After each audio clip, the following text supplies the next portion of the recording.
Good evening. This is the day of the life of a civil engineering and environmental engineering student.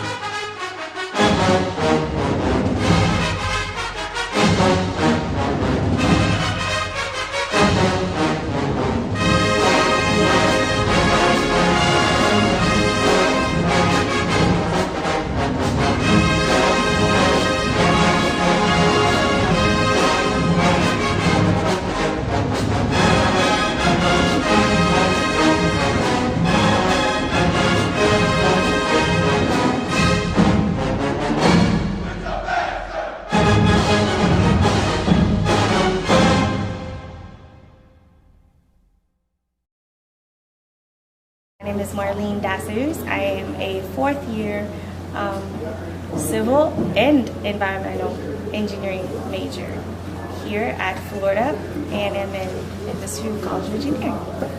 I'm originally from Haiti, by way of Orlando. Man, it's been my dream since like I was 6. I've always liked buildings. I wanted to affect people's lives and shelter people. I always liked math and sciences, so it was the best route for me. Once in my life I drove over a bridge and it was the best effect ever in my life, and then ever since I said this is precisely what I want to do. EPA seems to have the heavier hand in this, but Department of Transportation is no slouch. They run a lot of stuff. Well, in that case, then would it be an issue of check and balances too? Environmental engineering, I never saw myself going in that area, quite honestly, until I took Intro to Environmental Engineering. Times 2 because this is they don't essentially say I was introduced to a lot of issues, environmental issues that we face today, and they started to talk about green building, sustainability. And so I said, well, why not combine the two? Because if we don't protect the world for future generation, we're not going to have a world. This is considered one of the worst pandemics that we have faced and still face. It affects, if we'll look at the World Health Organization's estimate, it still affects millions of people around the world every year. But the first people to really tackle it on a large, grand scale and try to find a solution where was the British Empire to HIV and AIDS, and how we handle that inappropriately as a society when it first hit the scene, right? For lack of a better term.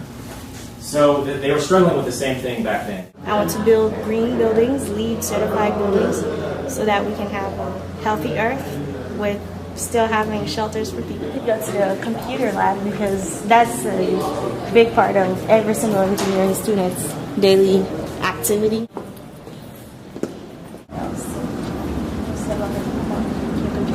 Most of the softwares that you can't buy, they're on these computers, so when we have homework that require maybe RISA or maybe Solids or whatever it may be that students can actually afford, because it might be just 5,000 a piece, they're all on these computers, so you can still access them.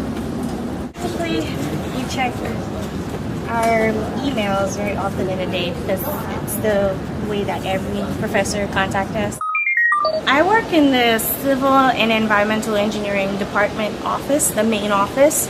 I work as a graduate applicant assistant, so pretty much all the grad students who are applying to become civil engineers or environmental engineers, they send their application. I put their packages together as well as make sure their GRE scores are in, make sure all their letters of recommendations are there, their grades, their transcripts, their letter of statement, and once the package is ready, make a folder for them and send them to the board who reviews it.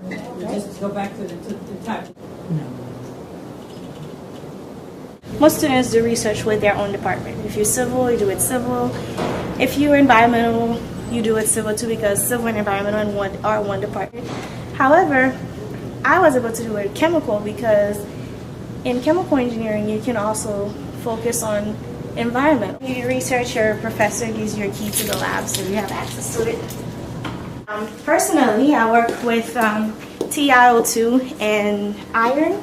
Pretty much we do trying to see how titanium dioxide is degrading TCE, because that's like a byproduct of most oils, and it's not good for the environment, it's not good for animals, so we have to find a way to remove it from water. This is what I use to coat the iron that's actually in this liquid onto the titanium dioxide. Typically when we're done, we make sure we wash all of our utensils with special soap, because you have to make sure that all the chemicals are gone. This is where I keep all my research data, results, and I date everything, and I write the amounts that I use of every chemical that I use, and you make sure it's written in pen, because if you publish anything and you need to review your notes, you want to make sure that it's in pen, not in pencil, because anyone could erase your writing, and that will be a fraud, of course. This has been a day in the life of a civil and environmental engineering student at Florida Agricultural